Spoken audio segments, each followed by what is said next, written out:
하나님 아버지, 저희 듣는 귀를 주님의 은혜로 온전히 할례받게 하시고, 또 마음 가운데 저희가 하나님의 말씀과 그분의 정확한 말씀에 계시하신 의미와 또 그 가운데 나타나는 하나님의 영광을 온전히 숙모하는 마음으로 바라보고 그것으로 이제 변화를 받을 수 있게 인도하여 주시옵소서. 모든 말씀 예수 그리스도 귀하신 주님의 이름으로 기도드립니다. 아멘.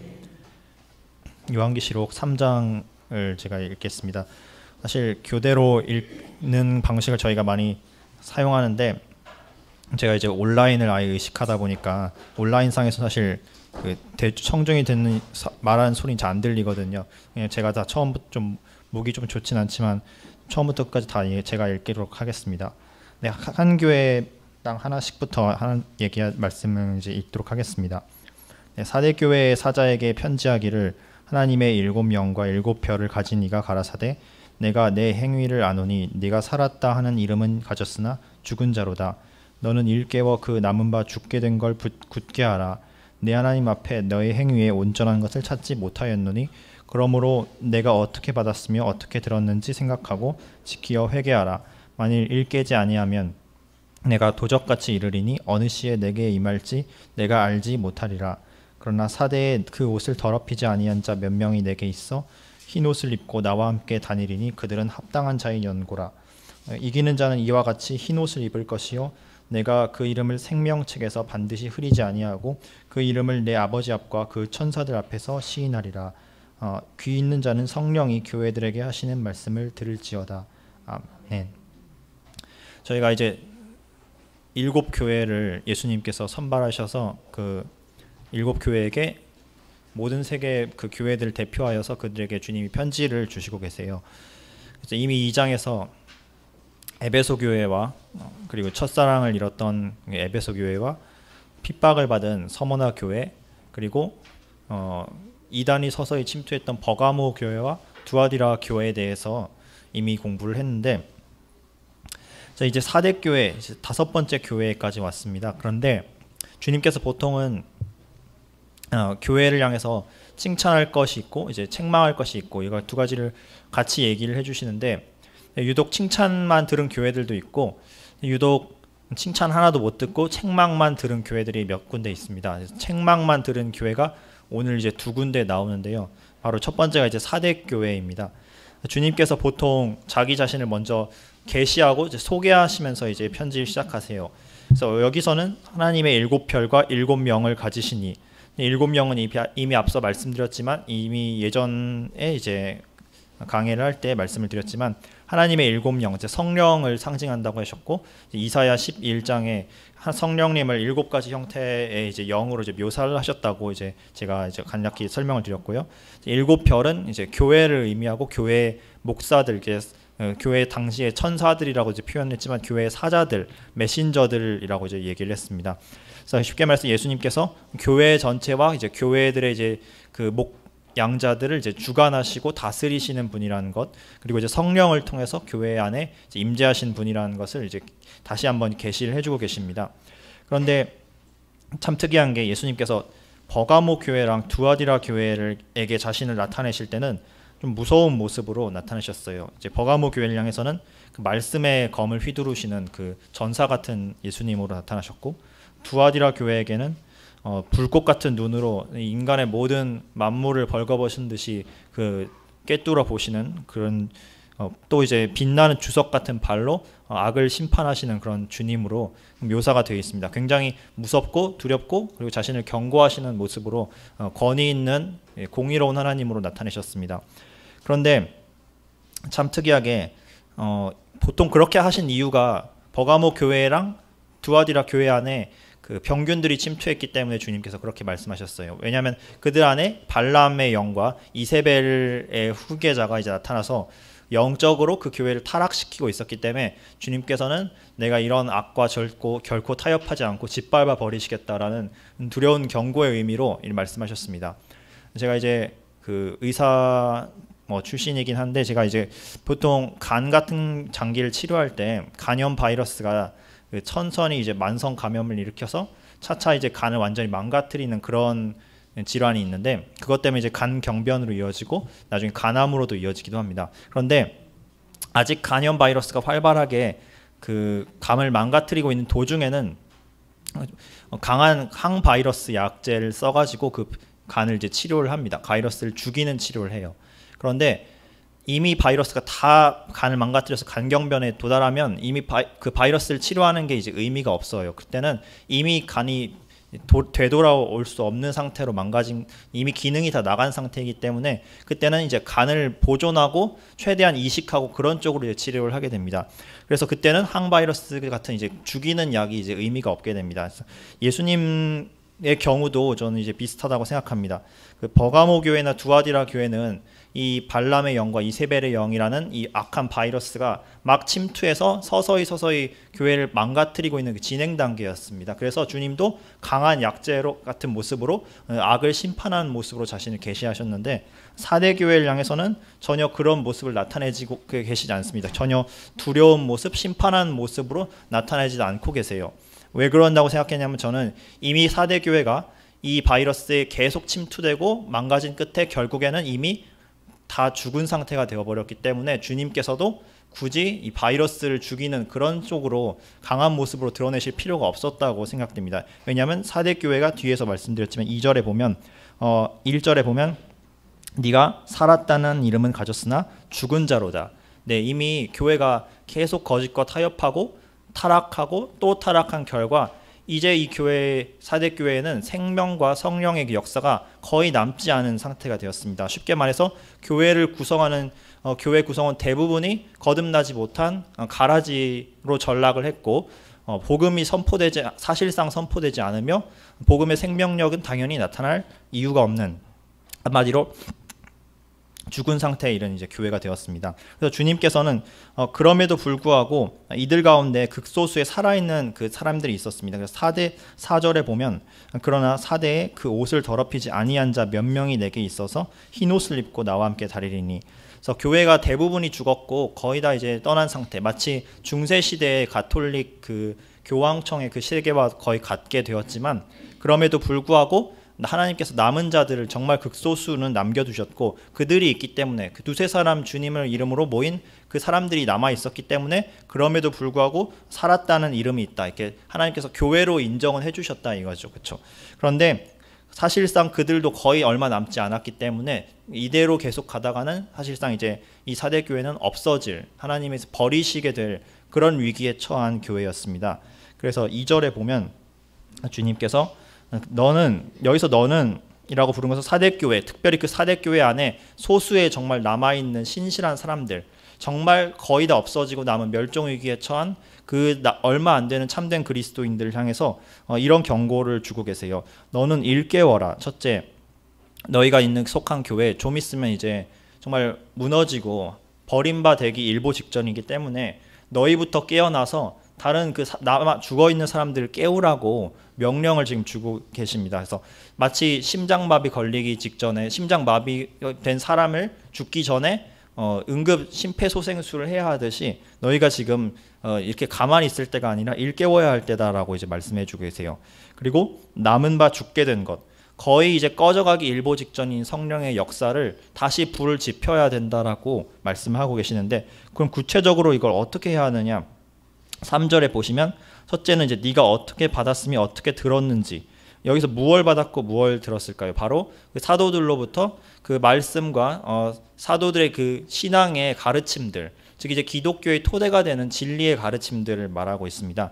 그래서 그 오늘날로 말하면 이제 신구약 성경과 그걸 기반으로 하는 올바른 하나님의 가르침과 진리를 말씀하는 거겠죠. 그것을 먼저 생각해내야 합니다. 다시 잊어버렸던 그 진리를 생각해내야 됩니다. 마치 그 종교 개혁 때 거의 모든 영적으로 죽어 있었던 그 교황청에 지배하던 그 가톨릭의 세계가 그 소수의, 정말 극소수에 남아있었던 종교 개혁자들에 의해서 오직 사람이 구원을 믿음으로만, 그리고 하나님의 은혜로만, 그리고 하나님의 영광을 위해서만 구원을 받는다는, 그 예수 안에서만 구원을 받는다는 그 진리를, 이미 알려져 있었던 그 성경 속의 진리를 잊혀져 있었던 가운데서 다시 꺼내서 다시 재조명했던 것처럼, 우리가 이제 죽어가는 교회에서 남아있는 신실한 자들이 참된 복음의 진리를 다시 꺼내서 다시 원래 그 순수한 모습대로 교회 안에 비추어야 한다라는 말씀입니다.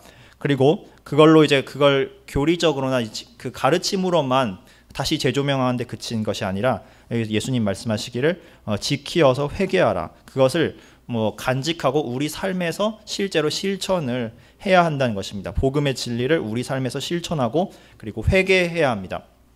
믿는 자들은 자신의 행실 가운데서 주님께 합하지 않은 부분을 회개해야 되고, 그 믿지 않는 자들은 생명 얻는 회개를 하기 위해서 죄악된 길에서 돌이켜서 하나님을 다시 하나님께로 돌아오는 그런 회개를 해야 합니다. 그런데 만약에 그렇게 되지 않으면 주님께서 경고를 주시는데, 만약에 이와 같은 응급 조치를 취하지 않는다면 3절에 내가 도적같이 이르리니 어느 시에 내게 임할지 내가 알지 못하리라. 주님께서 제 생각에는 이 도적같이 임한다는 것을 두 가지 의미로 사용하셨다고 생각합니다. 먼저 주님께서 1차적으로는 이 문자 그대로의 그 사대교회, 당시 그 1세기에 있었던 그 사대교회를 향해서도 이 말씀을 먼저 1차적으로 주셨고, 두 번째, 주님께서는 성령을 통해서 사대교회뿐만 아니라 사대교회와 비슷한 길을 걷고 있는 모든 시대의 교회, 특별히 마지막 때의 교회들을 향해서 주님께서 보편적으로 이 메시지를 또한 주시는 것이라고 저는 생각했습니다. 그래서 만약에 이 사대교회를 향해서 주시는 말씀으로 이제 해석한다면, 이 도적같이 이른다는 것은 주님의 재림보다는 한 지역교회를 향한 하나님의 심판, 하나님의 치우심, 촛대를 옮기심의 심판이라고 이제 해석을 하는 게 옳습니다. 그런데 만약에 이것을 사대교회뿐만 아니라 2차적으로 모든 세상에, 특히 말세에 죽어가는 교회들을 향해서 주시는, 성령을 통해 주시는 말씀으로 해석한다면, 이때 이 도적같이 이른다는 것은 바로 주님께서 도적같이 재림하셔서 알곡과 가라지를 갈라내고 심판을 하신다는 그런 의미로 이제 해석을 할 수도 있다고 생각됩니다. 그러나 다행히도 4절에 보면 사대에도 이렇게 죽어가는, 거의 죽기 일보 직전인 사대에도 앞서 말씀드렸듯이 신실하게 남아있는 자들이 아직 남아있었습니다. 이들은 옷을 더럽히지 아니하였다 라고 하는데, 이 옷을 더럽히다에서 더럽히다라는 표현은 원어에서는 옷을 염색하다, 이렇게 염색 약물에다가 옷을 이제 물들이는 것을 이제 의미합니다. 그래서 당시 사대 지방에서도 이런 염색 산업이 어느 정도 유행했었기 때문에 주님께서 일부러 이런 단어를 사용하셨는데, 옷을 흰 옷을 어떤 세상적인 가치, 세속주의 이런 것들에 물들이지 아니하고 온전히 순전한 하나님의 진리 안에 이제 거룩하게 보존된 상태로 자기 삶을 유지하는 사람들, 이런 사람들이 바로 이제 성화의 길을 걸어가는 이제 참된 그리스도인들이겠죠. 이렇게 자기 삶을 하나님 앞에서 거룩하게 드리는 참된 그리스도인들은 나중에 어떤 보상을 받냐? 바로 주님께서 나중에 영광스러운 부활을 입었을 때 주님과 함께 흰 옷을 입고 다닐 수 있게 해주신다고 약속을 해주십니다. 그래서 이게 우리가 기억을 해야 될 게, 이 흰 옷은 나중에 요한계시록 19장에서 한번 나올 텐데, 이 빛나고 깨끗한 세마포 옷을 성도의 옳은 행실이라고 이제 얘기를 하고 있습니다. 즉 우리가 지금 이 땅에서 아직 육신을 입고 살아가는 동안 주님을 위해서 거룩하게 살아가고 거룩하게 행실을 닦는 것이 장차 이 천국에 갔을 때는 우리의 영원한 의복으로 나타나게 된다는 사실, 그러니까 이 우리의 현재와 영원의 그 성화 사이에 연속성이 있다는 사실을 우리가 잘 기억을 해야 됩니다. 그래서 그걸 생각하면 우리 심지어 이제 그리스도인들, 참된 구원받은 그리스도인들도 매일의 삶을 결코 이제 대충 살아가거나 세상과 타협하면서 살아갈 수 없다는 사실을 우리가 경각심으로 이제 느끼게 됩니다. 왜냐하면 우리가 이 낭비해버린 삶이 영원의 삶에서 이제 영원토록 낭비되는 의복이 될 수 있다고 생각하면 우리가 이제 1분 1초도 이게 주님께 낭비되지 않아야 된다는 것을 이제 알 수 있겠죠. 그래서 5절에서 주님께서 이와 같은 자들 향해서 이 축복의 약속을 주시는데, 5절에 보면 이기는 자는 이와 같이 흰 옷을 입을 것이요. 이기는 자는 이미 여러 번 말씀드렸지만 참된 세상을 이기는 믿음, 즉 이제 예수께서 참된 그리스도라는 그 참된 믿음을 갖고 있는 성도들을 의미하는데, 이러한 이기는 자들, 거듭난 그리스도인들은 흰 옷을 입게 될 것이다. 그래서 장차 하늘나라에서 우리의 이제 거룩한 행실을 옷으로 이제 입게 될 텐데, 그 옷을 이제 주님께서 약속해 주시고 계십니다. 그리고 두 번째 약속은 있습니다. 두 번째 약속은 생명책에서 반드시 이름을 흐리지 아니한다라는 약속을 주시고 계세요. 이제 간혹 이제 이 구절과 관련해 가지고 어떤 사람들이 이제 생명책에서 뭐 어떤 조건이 안 맞으면 이름이 흐려지고 막 지워질 수 있겠다 뭐 이런 식으로 해석을 하시는 분들이 있는데, 주님께서는 여기서 그런 의미로 해석을 하시는 게 아니라 참으로 주님 안에 있는 자들은 주님께서 오히려 생명책에서 안전하게 보장해 주시고 보호해 주시고 그 이름을 흐리지 않는다고 이제 약속을 해주고 계십니다. 어떤 분들은 이제 두 가지, 이 책과 관련해서 제가 간략하게 한 가지 얘기를 더 드리도록 하겠습니다. 이 구약 성경에 보면 산자들의 책이라는 책이 이제 언급이 되어 있어요. 이 산자들의 책은 그 시편 139편에서 나의 그 날이 하루도 이루어지기 전에 주의 책에 전부 다 기록이 되어 있었다고 얘기했었는데, 바로 이제 모든 이 책은 이 세상에 살아가는 모든 사람들, 생명을 갖고 하나님에 의해서 창조된 사람들이 이 땅에 살아가고 있는 동안 하나님의 책에 낱낱이 적히게 되는데, 바로 살아있는 자들을 적은 책을 이제 산자의 이제 책이라고 얘기를 합니다. 근데 신약 성경에는 이 산자의 책 말고 또 하나 이제 책이 언급이 있는데, 바로 어린 양의 생명책이라는 책이 언급이 됩니다. 그 책은 요한계시록 13장과 17장에 보면 창세전부터 죽임을 당하신 그 어린 양의 생명책, 그러니까 죽임 당하신 어린 양의 생명책이라는 이제 책이 언급이 되고 있습니다. 빌립보서에서도 보면 빌립보서 4장에서도 이 생명책에 이 성도들 유오디게와 순두게라는 여인과 그 동료들을 권면하면서 그들의 이름이 생명책에 기록이 되어 있다, 이렇게 이제 언급이 되어 있습니다. 이 산자들의 책과 생명책, 이 어린 양의 생명책, 이 좀 약간 간혹 혼동될 수 있는데 이 두 가지를 좀 구분해서 이해하는 게 저희 필요하다고 생각돼서 말씀을 드립니다. 산자들의 책은 모든 사람들이 신자든 불신자든 하나님에 의해서 창조되었으면 이 땅을 살아가고 있는 동안에는 그 이름이 산자들의 책에 적히게 됩니다. 그런데 어떤 경우에 이게 지워지게 되느냐? 죄를 범하는 경우에 하나님께서 그 이름을 지우게 됩니다. 출애굽기에 보면 누구든지 죄를 범하는 자는 내가 내 책에서 이름을 지운다고 말씀하셨습니다. 즉 죄 가운데 살아가고 있는 인간들이 하나님께 회개하지 않고 육신의 생명이 다하게 되면 그때는 더 이상 구원의 기회가 사라져 버리기 때문에 그때 산자들의 책에서 그 사람의 이름이 지워져 버리게 됩니다. 그런데 어린 양의 생명책은 어떤 사람들이 적히냐? 바로 주님께서 창세전부터 아시고 택하시고 그리고 주님께서 부르셔서 구원에 이르게 한 사람들이 이 어린 양의 생명책에 적히게 됩니다. 이 어린 양의 생명책 또는 다른 말로 생명책은 절대로 한번 적히면 이미 창세전부터 하나님께서 계획하신 자들이 적혀 있기 때문에 정말로 구원받은 자들이 그 책에 이름이 적히면 다시는 지워지지 않는다고 이 요한계시록 3장에서 주님께서 약속을 해주고 계십니다. 그래서 저는 이렇게도 생각을 해봤는데, 산자들의 책, 영어로 얘기하면 living, 살아있는 존재들, 그러니까 book of living이라고 이제 얘기를 하고요. 반면에 이제 생명책은 예수님께서 이렇게 영어로 book of life라고 이제 얘기를 합니다.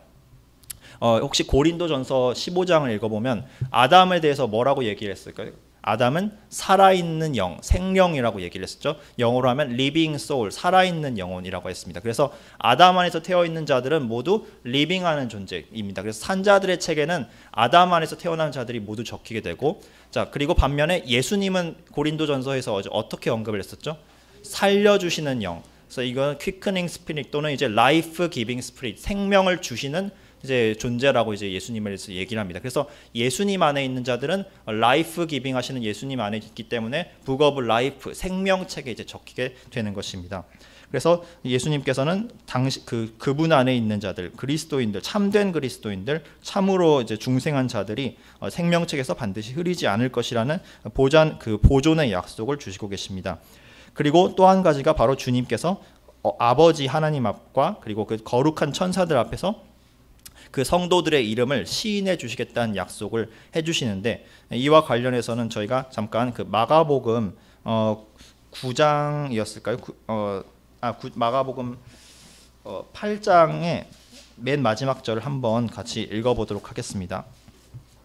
이 유명한 구절이긴 한데, 마가복음 8장 38절에 보면 누구든지 이 음란하고 죄 많은 세대에서 나와 내 말을 부끄러워하면 인자도 아버지의 영광으로 거룩한 천사들과 함께 올 때 그 사람을 부끄러워하리라.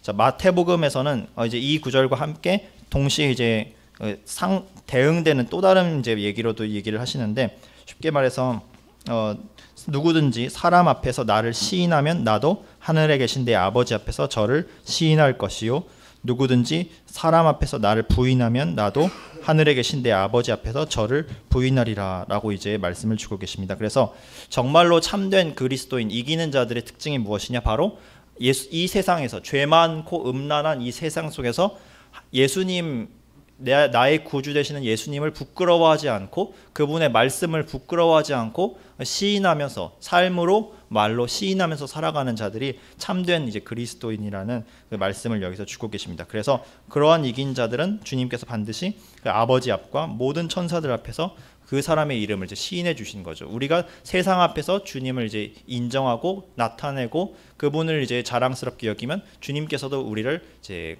천사들과 하나님 앞에서 이제 인정해 주신다는 약속을 주고 계십니다. 그래서 사대 교회에서 우리가 반드시 얻어야 할 교훈은, 대한민국 사실 청년 세대가 무너지고 있다고 하는데 그 말이 정말 맞는 것 같습니다. 저는 이제 병리학을 전공하고 공부하는 이제 의사이고, 동시에 이제 소설을 연재하고 있는 이제 작가인데, 제가 이제 웹소설을 이제 계속 연재를 하고 있습니다. 그런데 보면 이제 어떤 한 그 플랫폼에서는, 거기는 이제 세속 플랫폼이긴 합니다. 거기에서는 사람들의 그 통계, 구독자들의 통계를 볼 수가 있습니다.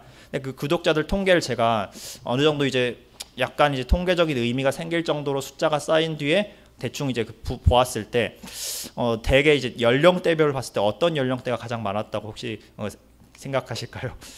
사실 좀 놀라운, 저도 좀 잘 이해가 안 됐긴 했지만 50대 이상 연령대가 가장 많이 그 분포에 있었습니다. 대부분 많은 수가 50대 이상이었고, 그 다음으로 많은 게 40대였습니다.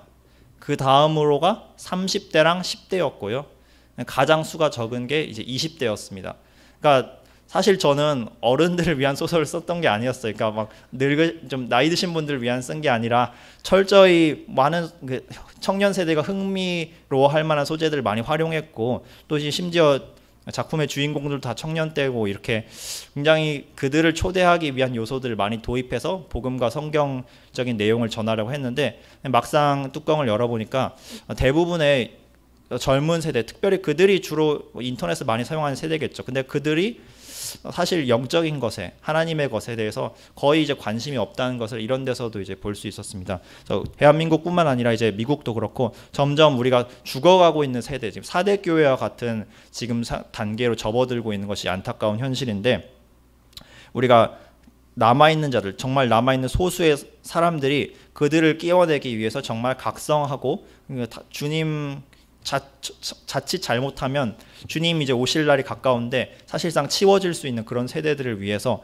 우리가 심폐소생술을 하는 마음으로 정말 최선을 다해서 복음을 전하고, 우리가 이제 올바르게 회개하고, 그리고 참된 가치를 전하고, 그리고 주님의 명령을 전하고자 우리가 이제 삶과 이제 말로써 노력을 해야 한다는 그런 경각심을 이제 이 사대 교회를 통해서 배울 수 있을 것 같습니다. 네, 두 번째 교회는 이제 넘어가겠습니다. 네, 빌라델피아 교회에 대한 말씀입니다. 7절부터 읽도록 하겠습니다. 빌라델피아 교회 사자에게 편지하기를, 거룩하고 진실하사 다윗의 열쇠를 가지신 이, 곧 열면 닫을 사람이 없고 닫으면 열 사람이 없는 그이가 가라사대, 볼지어다 내가 내 앞에 열린 문을 두었으되 능히 닫을 사람이 없으리라. 내가 내 행위를 아노니 내가 적은 능력을 가지고도 내 말을 지키며 내 이름을 배반치 아니하였도다. 보라, 사탄의 회, 곧 자칭 유대인이라 하나 그렇지 않고 거짓말한 자들 중에서 며칠 내게 주어 저희로 와서 내 발 앞에 절하게 하고 내가 너를 사랑하는 줄을 알게 하리라. 내가 나의 인내의 말씀을 지켰은즉 내가 또한 너를 지키어 시험의 딸을 면하게 하리니, 이는 장차 온 세상에 임하여 땅에 거하는 자들을 시험하는 때라. 내가 속히 임하리니 내가 가진 것을 굳게 잡아 아무나 내 면류관을 빼앗지 못하게 하라. 이기는 자는 내 하나님 성전의 기둥이 되게 하리니 그가 결코 다시 나가지 아니하리라. 내가 하나님의 이름과 하나님의 성 곧 하늘에서 내 하나님께로부터 내려오는 새 예루살렘의 이름과 나의 새 이름을 그의 위에 기록하리라. 귀 있는 자는 성령이 교회들에게 하시는 말씀을 들을지어다. 아멘.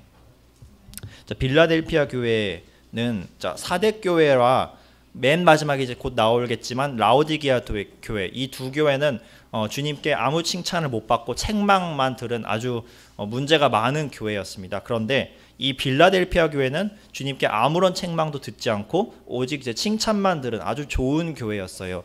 이 마치 이스라엘 왕들 가운데서 특이한 그 케이스가 있지 않습니까? 그 아하스라는 엄청 악한 왕이 나타났다가 그 아들이 히스기야는 엄청 선한 인물이고 또 그 아들인 므낫세는 엄청 악한 인물이었던 것처럼 지금 순서도 4대 교회 엄청 문제가 심하고 빌라델피아 교회 정말 좋은 교회고 라오디게아 교회 정말 문제가 많은 교회가 이렇게 교차로 특이하게 반복되어서 나오고 있습니다.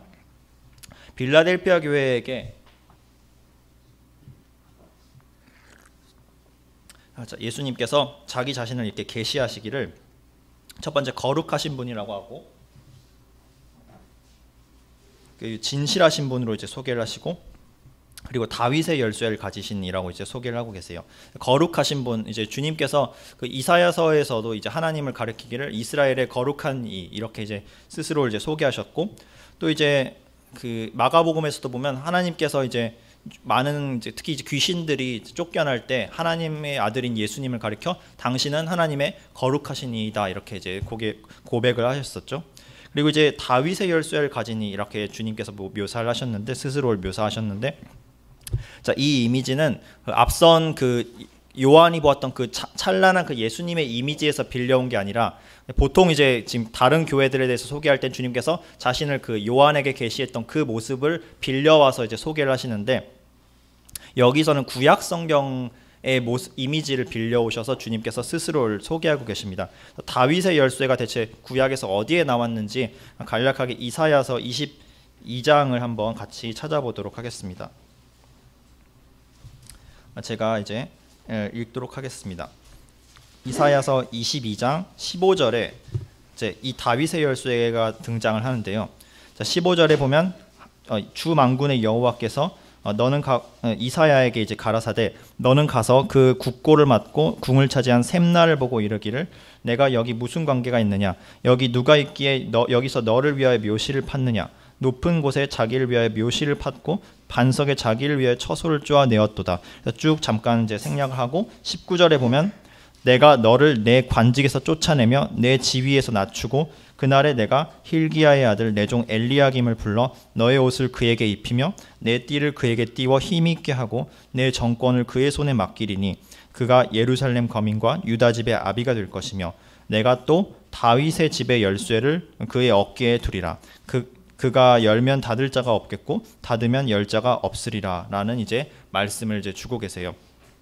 여기서는 이제 이사야 당시 히스기야 왕 당시에 이 셈나라고 하는 이제 궁전 관리 이제 청지기가 있었는데 하나님께서 이 자가 워낙 교만하고 또 청지기로서 맡은 일을 하지 않는, 그러니까 올바르게 하지 않고 탐욕스럽게 일하는 악한 청지기였기 때문에 그 자를 주님께서 다윗의 왕과의 이 청지기 자리에서 쫓아내 버리시겠다고 이제 예언을 주고 계세요. 그리고 그 자리에 신실한 이제 하나님의 종인 엘리야김을 이제 세우셔서 그 모든 권위를 그에게 다 맡기시겠고 특별히 다윗의 집의 열쇠를 맡기겠다. 즉 다윗 왕가의 그 모든 보물과 성전지기 이런 것들을 감당할 수 있는 권한을 이 엘리야김에게 넘겨주시겠다고 이제 약속을 해주고 계십니다. 여기서 이 다윗의 집의 열쇠가 또 언급이 되고 이 다윗의 집의 열쇠를 마치 열면 닫을 자가 없고 닫으면 열 자가 없는 그러한 권위로 이제 묘사를 하고 계십니다.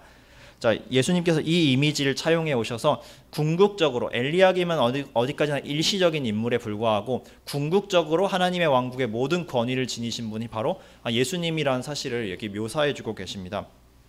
예수님께서는 다윗, 여기서 다윗이란 비단 그 이스라엘의 다윗뿐만이 아니라 다윗으로 상징되는 메시아의 왕국, 하나님의 왕국 전체를 이제 의미하고 있어요. 그래서 다윗의 열쇠를 가졌다는 것은 열쇠를 가졌다는 함은 그 단순히 물리적인 그 열쇠만을 의미하는 것이 아니라 모든 것을 다스리고 주관할 수 있는 최종 권위를 이제 의미합니다. 그래서 다윗의 열쇠라 함은 예수님께서 하나님의 왕국, 메시아 왕국의 절대 주권과 권위를 소유하신 분이라는 것을 여기서 말씀해 주고 계십니다.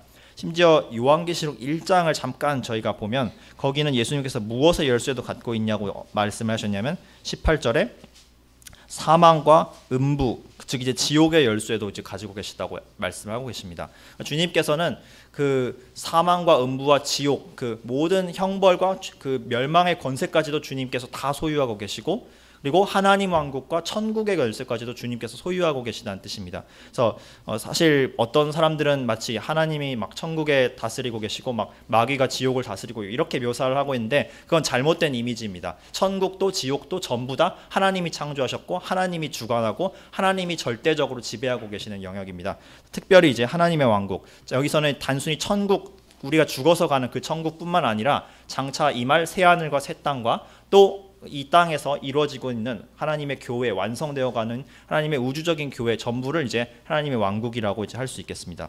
주님께서 이 다윗의 열쇠를 소유하셨다는 것은 주님께서 하나님의 왕국을 열고 닫을 수 있는 분이다. 즉 주님께서 하나님의 왕국이 이 땅에서 확장될 수 있도록 복음이 전파되고 사람들이 마음에서 회심을 일으키고, 그리고 온 이방 땅이 주님께 돌아오게 되어서 하나님의 왕국이 완성되어가는 그 모든 과정을 주관하고 다스리시는 분이 바로 주님이라는 뜻입니다. 이 말씀을 왜 이 빌라델피아 교회에게 약속을 해주셨느냐? 빌라델피아 교회가 주님께 신실한 교회였기 때문이었습니다. 8절에서 보면 내가 너의 행위를 안다. 그런데 여기서 주님께서 언급하신 게 내가 빌라델피아 교회가 적은 능력을 갖고 있었다라고 얘기를 하고 계세요. 빌라델피아 교회는 오늘날의 뭐 크고 화려한 대형 교회 같은 교회가 아니었습니다. 수도 적고 능력도 이제 부족하고, 그렇다고 아주 결출하거나 영향력 있는 인물을 가진 그런 교회도 아니었습니다. 어떻게 보면 세상적으로 봤을 때는 굉장히 초라해 보이는 그런 교회였죠. 그러나 그들에게 있었던 것이 하나 있었는데, 바로 내 말을 지키며 예수님의 말씀을 순종하고 지키는 그런 교회였습니다. 그리고 두 번째는 예수님의 이름을 배반치 아니하였다. 어떤 환난과 핍박과 고난 가운데서도 또 유혹 가운데서도 예수님의 이름을 배반하지 아니한 그런 신실한, 작지만 신실한 교회였습니다.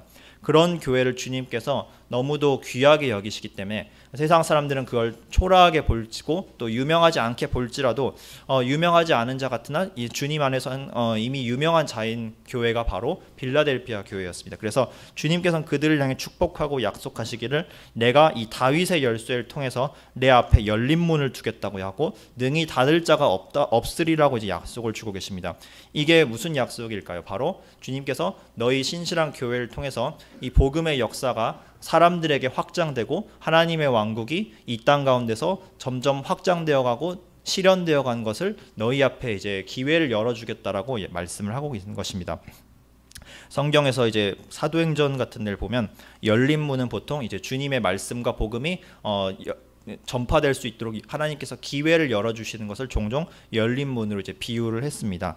그리고 또 한 가지 우리가 이제 이 열린 문과 관련해서 떠오르는 인물이 있죠. 바로 누구일까요? 베드로입니다. 마태복음 16장 혹시 기억하시나요? 저희가 이제 잠깐 제가 찾아볼 텐데 마태복음 16장에는 베드로를 향해서 또 제자들을 향해서 예수님께서 유명한 그 질문을 하시죠. 세상 사람들이 나를 뭐라고 이제 부르느냐 하신 다음에 너희는 나를 누구라고 생각하느냐라고 질문하셨을 때 베드로가 정답을 이제 말씀을 해주시죠. 베드로가 주는 그리스도시요 살아계신 하나님의 아들이시니이다.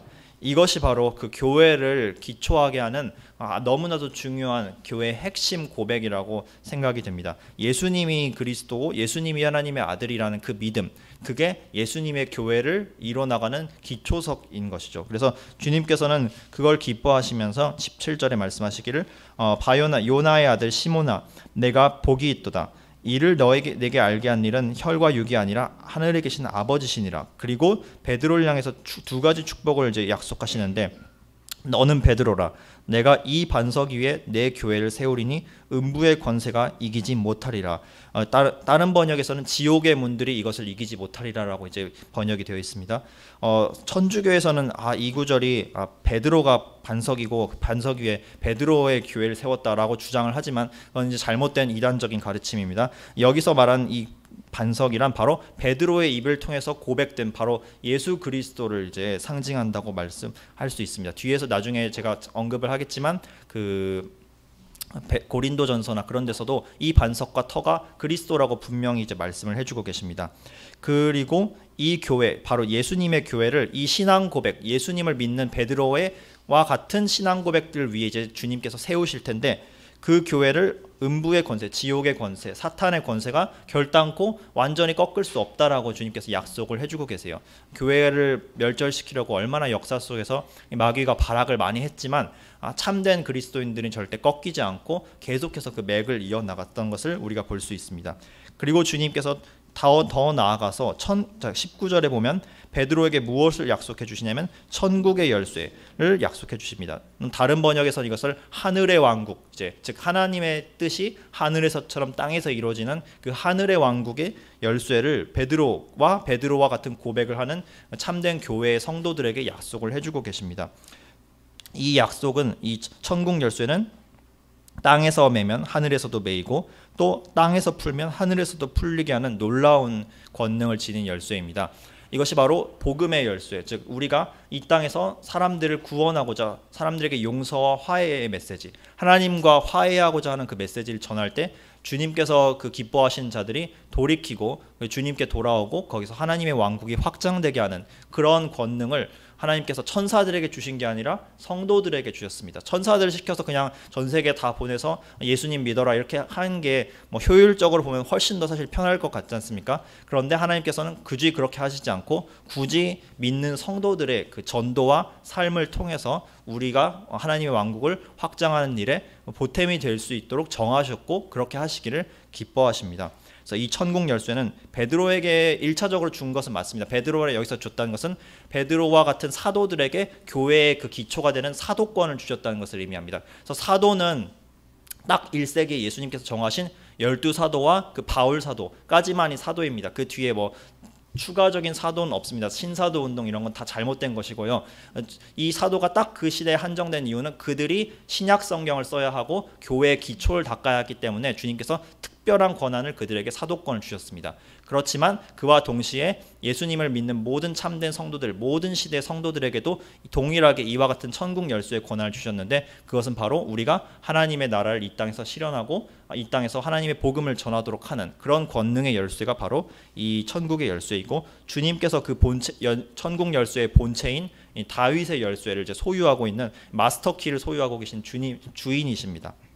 그래서 이 신실한 빌라델피아 교회에게도 주님께서 이런 권능을 약속하셨는데, 그래서 첫 번째 그분께서 주신 축복이 복음의 능력, 하나님의 왕국을 확장할 수 있는 열린 문을 주셨다는 것이고, 두 번째 약속이 9절에 나와 있습니다. 두 번째 이제 주님께서 주신 축복이 사탄의 회라고 불리는 자칭 유대인들이 있었는데, 혹시 기억나실 분이 있을지 모르겠는데 2장에서도 서머나 교회 할 때 이 비슷한 무리들이 나왔습니다. 사탄의 회, 주님께서 자칭 유대인이라는 사탄의 회가 있는데, 이들은 예수 그리스도의 참된 복음을 믿지 않고 유대주의적인 방법으로, 이단적인 방법으로 하나님께 나아가려고 했었던 그 잘못된 이단 종파들을 이제 의미합니다. 이들이 주님께서 약속하기를 이들 중에 몇몇이 빌라델피아 교회 앞에 와서 절하고 그들 앞에 굴복하게 된다고 이야기를 하고 있습니다. 쉽게 말해서 거짓된 자들이 지금은 활개한 것 같지만 하나님께서 언젠가 신실한 자들 앞에서 무릎 꿇히고 그들이 이제 실패하고 그들이 이제 거짓되었음을 명명백백히 드러내심으로써 진리된 자들을 하나님께서 높이신다는 의미입니다. 그래서 의인의 뿔을 하나님께서 높이시고 악인의 뿔을 꺾으셔서 수치를 당케 하신다는 의미로 이제 해석을 할 수 있습니다. 뿐만 아니라 이제 일부 이단 중에서도 일부가 이제 하나님 그 양심의 찔림으로 말미암아 회개하게 되고, 그 회개한 일부가 주님께 돌아온다는 의미로도 이제 해석할 수 있겠습니다. 10절에 보면 세 번째 이제 약속, 주님께서 첫 번째 축복으로서 복음의 문, 열린 문을 주신다는 약속과, 그리고 거짓의 권세들이 그 진리 앞에서 깨어지게 된다는 그런 약속을 주셨고요. 세 번째 약속이 10절이 좀 중요한 구절인데 논란의 구절이기도 합니다. 내가 나의 인내의 말씀을 지켰은즉 내가 또한 너를 지켜서 시험의 때를 면하게 하리니 이는 장차 온 세상에 임하여 땅에 거하는 자들을 시험할 때라. 주님께서 7년 대환란으로부터 신실한 자들을 보호해 주시겠다는 약속을 이 구절에서 하고 있습니다. 이 시기는 구체적으로 보면 장차 임한다고 했습니다. 미래에 임할 사건이고 과거에 있었던 일이 아닙니다. 두 번째는 온 세상에 임한다. 이것은 국소적인 일이 아니라 전 세계적인 글로벌하게 이제 전 세계적으로 일어나는 보편적인 우주적 사건이고요. 그리고 땅에 거하는 자들을 시험할 때라. 즉 보통 성경에서 땅에 거하는 자라고 얘기할 때, 특히 계시록에서 땅에 거한다고 얘기할 때는 우리가 하늘의 시민권을 가진 게 그리스도인들이지 않습니까? 그렇죠?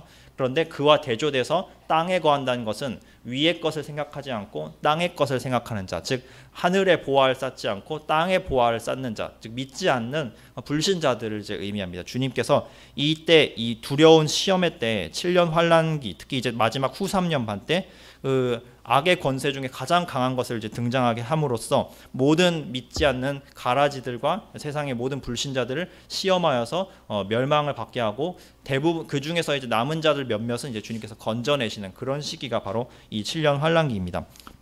그런데 이제 정통 복음주의 교회 안에서도 사실 이 환란기의 정확한 시간에 대해서는 좀 논란이 있습니다. 일부에서는 어떤 환란 전 휴거를 믿는 이제 교회에서는 7년 환란이 일어나기 전에 교회가 하나님의 안전한 보호를 위해서 휴거를 받는다. 그래서 여기 있는 이 10절의 9절에 시험의 때를 면하게 한다는 것을 아예 교회가 그 7년 환란 전체를 통과하지 않게 한다라고 해석하는 이제 환란 전 휴거설이 있습니다. 두 번째는 이제 이 시험의 때를 7년 전체로 보는 게 아니라 그 가장 극심한 후 3년 반만을 이제 시험의 때라고 인정을 했을 때는 이때는 3년 반 전에 휴거가 된다. 즉 이제 환란 중 휴거에 대한 가설이 나올 수 있습니다. 세 번째는 이 휴거 시험의 때를 면하게 한다는 것을 주님께서 아예 면제해 주신다는 뜻이 아니라 그 시험 가운데서 넘어지지 않도록 보호해 주신다라고 해석한 사람들도 있습니다. 그런 경우에는 주님 그 7년 환란이 거의 끝날 무렵에 주님께서 당신의 성도들을 휴거에 가시는 환란 후 휴거의 가설이 나오게 됩니다. 저희가 이제 그걸 논란 삼고 싶지는 않고 이거 갖고 이제 논란을 삼고 싶지 않고 여기서 핵심된 것은 주님께서 아무리 극심한 환란의 때라도 그 당신의 택하신 성도들을 보호하시고 인도하시고 지킨다는 사실, 이 사실이 중요하다고 생각됩니다. 여기에 해당되는 자들이 바로 빌라델피아 교회와 같은 참된 이제 알곡과 같은 성도들이라고 이제 우리가 이해를 할 수 있습니다. 그래서 빌라델피아 교회에게 한 가지 이제 그 책망은 아니고 이제 격려의 말씀을 이제 주님이 11절에서 주시는데, 자, 내가 속히 이 말이니.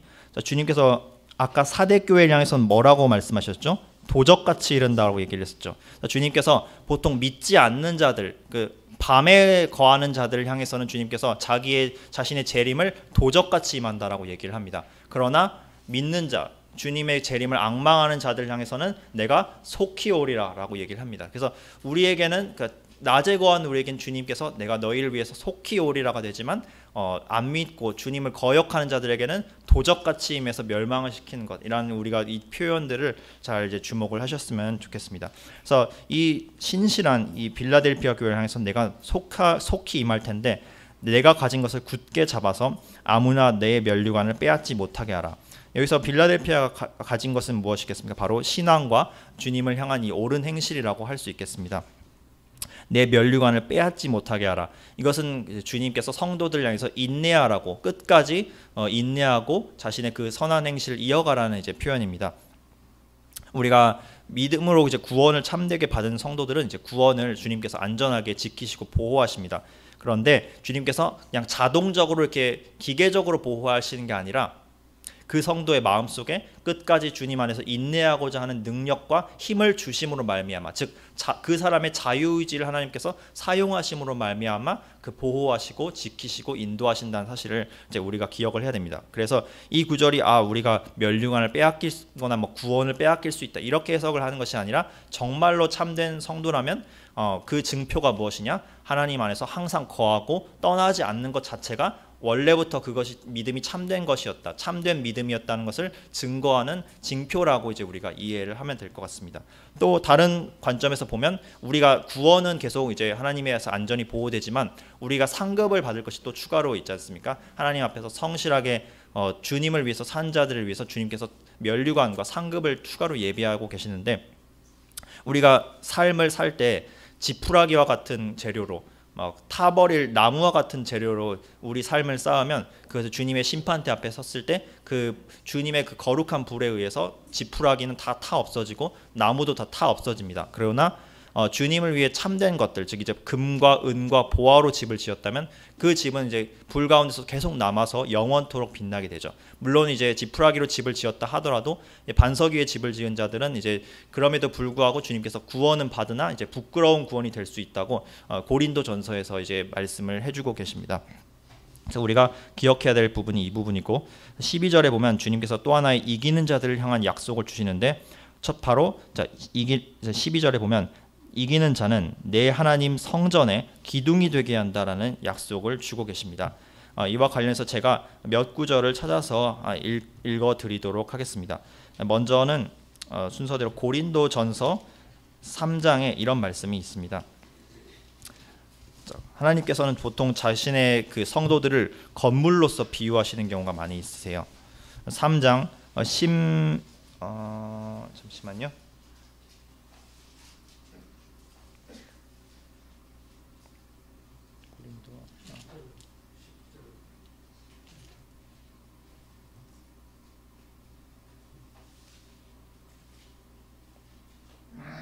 아, 9절에 보면 이런 말씀이 있습니다. 우리는 하나님의 동역자들이요 너희는 하나님의 밭이요 하나님의 집이니라.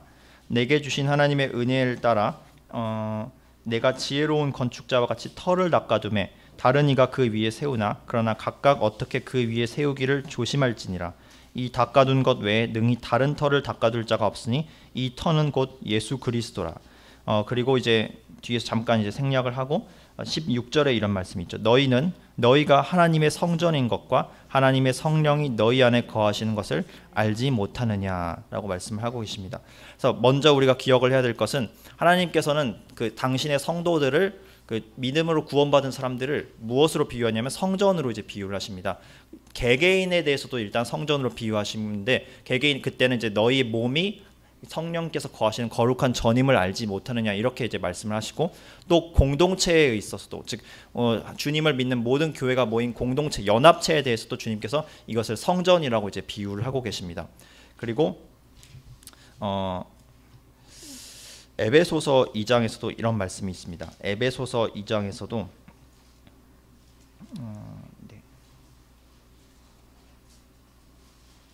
맞습니다. 20절에 이런 얘기가 있습니다. 너희는 사도들과 선지자들의 터 위에 세우심을 입은 자라. 그리스도 예수께서 친히 모퉁이 돌이 되셨느니라.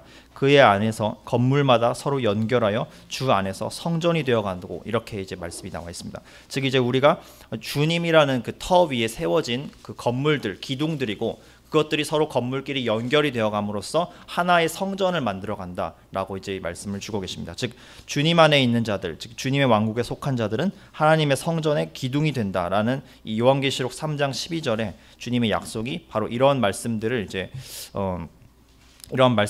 염두에 두고 주님께서 하신 말씀이라고 생각이 됩니다. 다시 돌아와서 요한계시록 3장 12절에 이와 같이 하나님의 성전의 기둥이 된 자들은 결코 다시 나가지 아니한다. 즉 주님께서 어떤 경우에도 이제 참으로 이제 주님 안에 속하게 된 자들을 주님께서 내치시지 않는다라는 말씀을 이제 해주고 계십니다. 그리고 그 또 하나의 약속을 주시는데 첫 번째 이 주님께서 어떤 약속을 주시냐면 내가 하나님의 이름과 하나님의 성 곧 하늘에서 내려오는 새 예루살렘의 이름과 나의 새 이름을 그 이 위에 기록하리라라고 말씀을 주고 계세요. 이름을 기록한다라는 개념은 요한계시록 나중에 14장에서 보시면 아시겠지만 특별히 그 14장에는 14만 4천 명의 그 택하심을 받은 유대인들에 대해서 하나님께서 그 이마에 어린 양의 이름과 아버지의 이름을 적어두신다는 그런 표현이 있습니다. 여기서 이름을 그냥 적어둔다는 것은 문자 그대로 이마에다가 뭔가 새긴다는 그런 의미보다는 그 존재가 하나님께 속하고 그 소유권이 하나님과 예수님께 있다는 것을 알려주는 그런 표시입니다. 고대 로마에서는 그 노예에게 인장 같은 낙인 같은 것을 이마에 찍었는데 그 이마에 낙인을 찍은 것은 이 노예는 어떤 사람, 어떤 조직에게 속한 소유물이다라는 것을 의미하는 표시였습니다. 즉 그 사람에게 하나님의 이름과 그리고 예수님의 이름을 기록한다는 것은 그 존재가 그 사람이 예수님께 하나님께 속한 소유물, 그분께서 값을 주고 치르신 소유물이라는 것을 이제 의미한다라고 볼 수 있습니다. 그리고 또한 새 예루살렘의 이름을 기록한다. 새 예루살렘은 뒤에 나중에 이제 요한계시록 21장에서 등장하게 될 텐데, 바로 새 하늘과 새 땅이 임할 때 하나님의 왕국의 중심이 될 하나님과 그의 분의 자녀들이 같이 거하는 거룩한 도성을 의미합니다. 바로 이곳이 바로 그 아브라함이 이제 간절히 바랬던 이제 거할 그 하나님의 새로운 성, 하나님의 이제 거할 도시가 되겠고요. 바로 이 새 예루살렘의 이름을 우리 안에 적는다는 의미는 우리가 그 도시의 이제 시민권자로서 거기서의 하늘에 속한 시민권자가 된다는 것을 이제 의미를 하게 됩니다. 그래서 하나님께 대한 소유권, 그리고 그 새 예루살렘, 그 하나님의 천국에 대한 시민권을 이제 하나님께서 약속해 주신다고 이제 의미를 이 구절을 이제 저희가 이제 이해를 할 수 있겠습니다.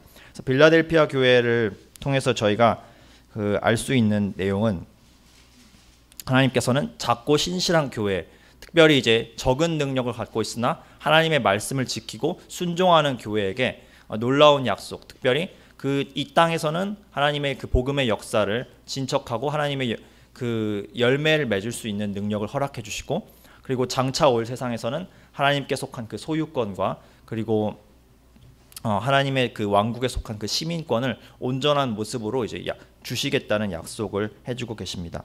네, 그리고 이제 마지막으로 라오디게아 교회에 대해서 이제 간단히 읽어보도록 하겠습니다. 자, 마지막 교회가 이제 라오디게아 교회입니다. 라오디게아 교회의 사자에게 편지하기를, 아멘이시요 충성되고 참된 증인이시요 하나님의 창조의 근본이신 이가 가라사대, 내가 너의 행위를 아노니 내가 차지도 아니하고 덮지도 아니하도다. 내가 차든지 덮든지 하기를 원하노라. 내가 이같이 미지근하여 덮지도 아니하고 차지도 아니하니 내 입에서 너를 토하여 내치리라. 내가 말하기를 나는 부자라 부유하여 부족한 것이 없다 하나 내 곤고한 것과 가련한 것과 가난한 것과 눈먼 것과 벌거벗은 것을 알지 못하도다.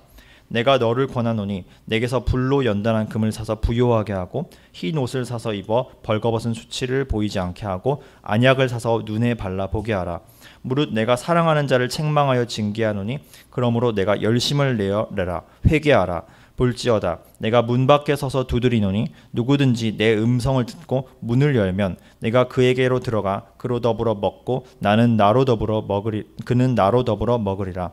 이기는 그에게는 내가 내 보좌에 함께 앉게 하여 주기를 내가 이기고 아버지 보좌에 함께 앉은 것과 같이 하리라. 귀 있는 자는 성령이 교회들에게 하시는 말씀을 들을지어다.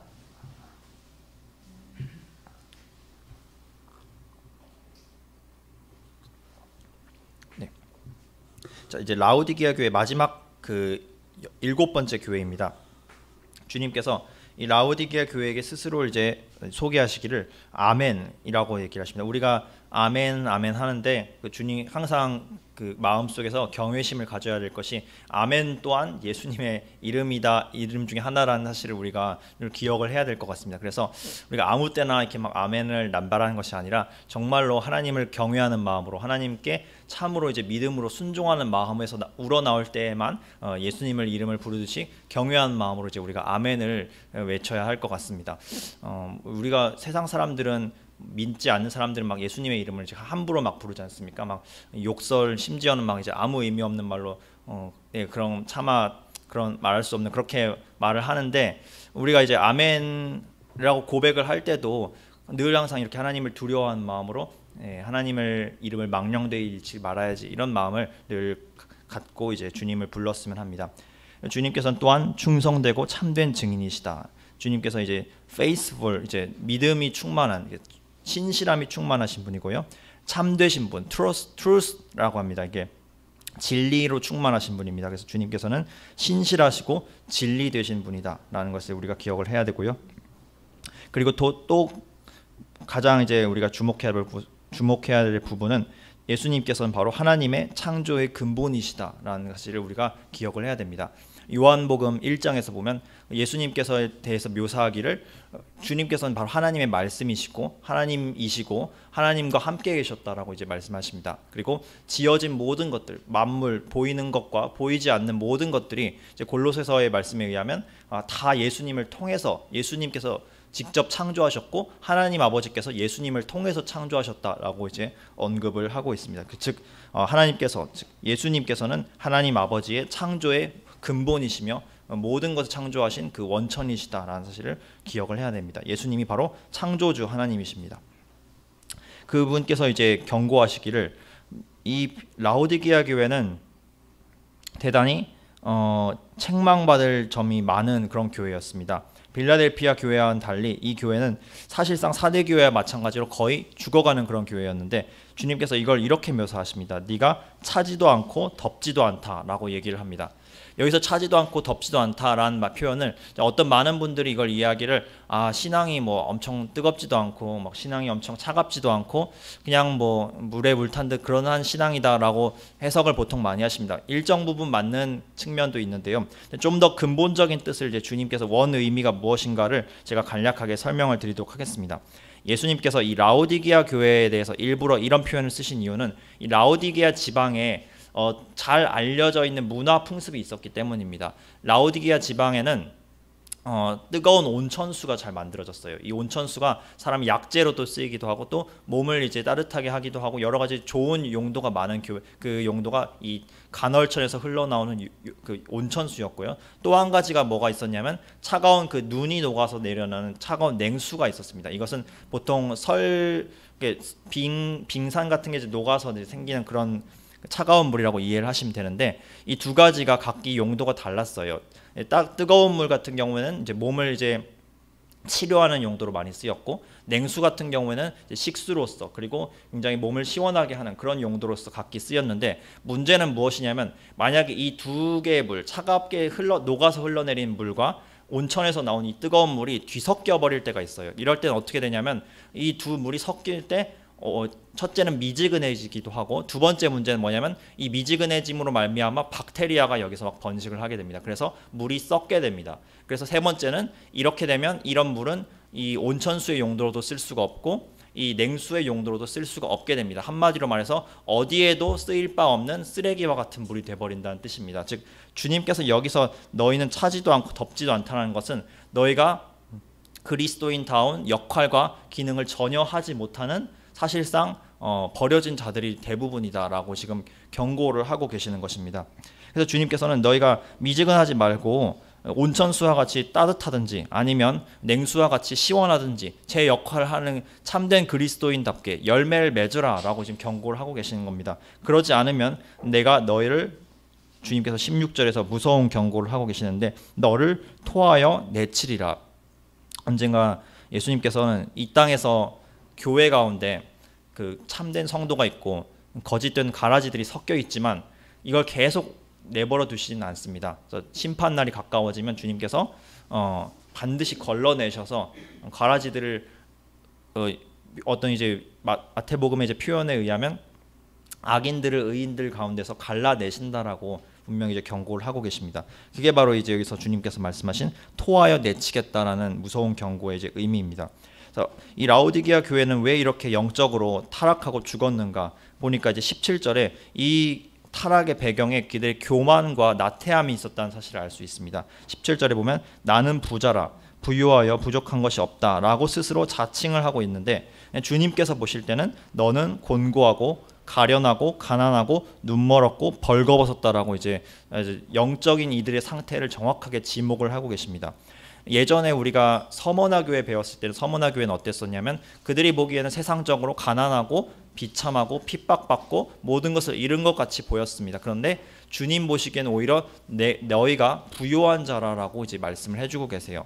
그런데 이곳 라오디게아 교회는 완전히 정반대입니다. 라오디게아 교회를 향해서는 그들이 세상적으로 보기에는 정말 부유하고 가진 거 많고 뭐 교회도 크고 막 굉장히 잘 나가는 것처럼 보이지만 실상 하나님께서 보시기에는 영적으로 완전 파탄난 상태라는 것이죠. 마치 우리가 오늘날의 그 타락해가는 현대 교회들과 과거의 그 초대교회 핍박받던 시절의 그 교회들을 비교해 본다면 이 모습을 정말 극명하게 나누어서 볼 수 있을 것 같습니다. 오늘날 교회들은 마치 육체적으로 많이 부유해진 것처럼 보입니다. 완전히 풍요해진 것 같아 보이고 더 이상 뭐 핍박을 받을 이유도 없을 만큼 이제 모든 것이 편안해 보이지만 실상 그런 편안함 가운데서 부패함이 싹트고 영적인 생명력이 잃어감으로 말미암아 이 라오디게아 교회 같은 상태가 되어버리기가 정말 쉽습니다. 그래서 주님께서는 이들을 향해서 경고하시기를 너희가 긴급하게 빨리 나에게 이제 은혜를 구해야 된다. 그래서 18절에 보면 불로 연단한 금을 사라. 마치 이제 하나님의 정금과 같은 이 하나님의 말씀과 하나님의 말씀 속에 담긴 가치와 진리를 너희가 빨리 다시 회복하고 다시 사야 된다라고 말씀하고 계십니다. 그리고 흰 옷을 사서 벌거벗음을 가려라.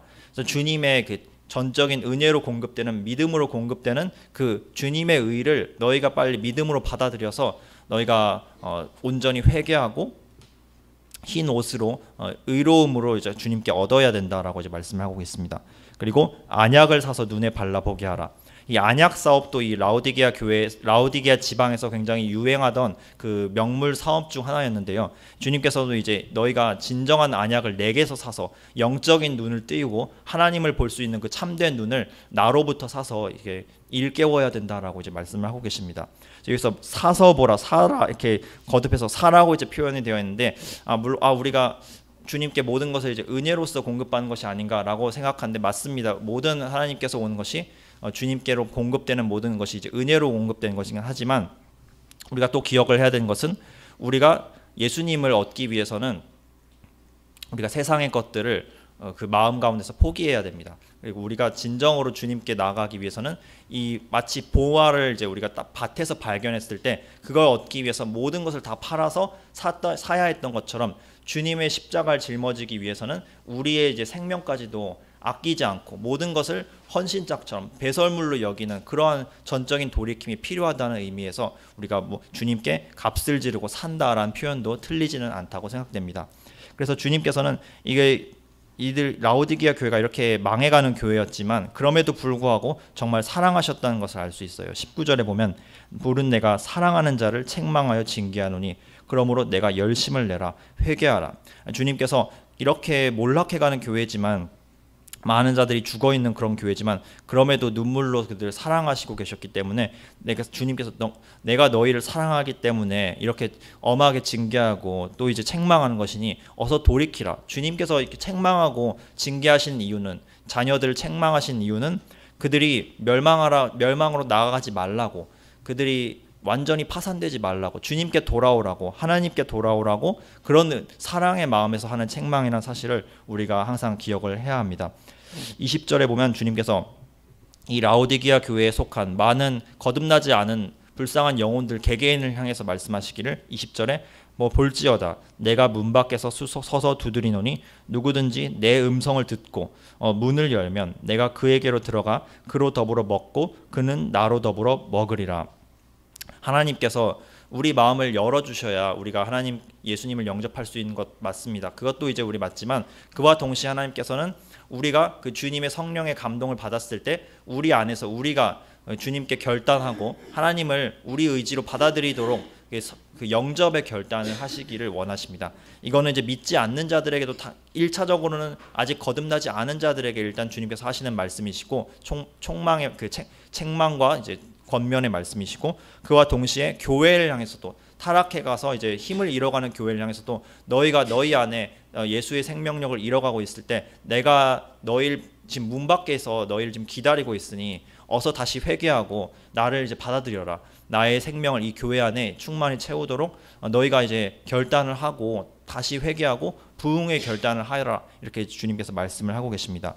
그래서 우리가 개개인 믿지 않는 분들 특별히 영상을 혹시 보시는 분들 가운데 아직 예수님을 개인의 구주로 영접하고 회개하지 않는 분들도 주님께 오늘 이 시간에 회개하고 결단하고 예수님을 십자가에서 당신의 죄를 그 대신 사하시고 속죄하신 주님으로 영접을 해야 합니다. 그리고 그와 동시에 우리 교회들도 마찬가지로 우리 가운데 회개할 것이 있는지 늘 돌아보아야 합니다. 믿는 우리들도 우리 생실 가운데 주님을 떠난 것이 없는가 늘 항상 돌이키고 자백할 뿐만 아니라 자백은 당연히 해야 되는 것이고 여기서 회개란 우리의 정말 행실을 180도 돌려서 죄를 끊고 하나님께 돌아오는 구체적인 행동까지 포함되는 것입니다.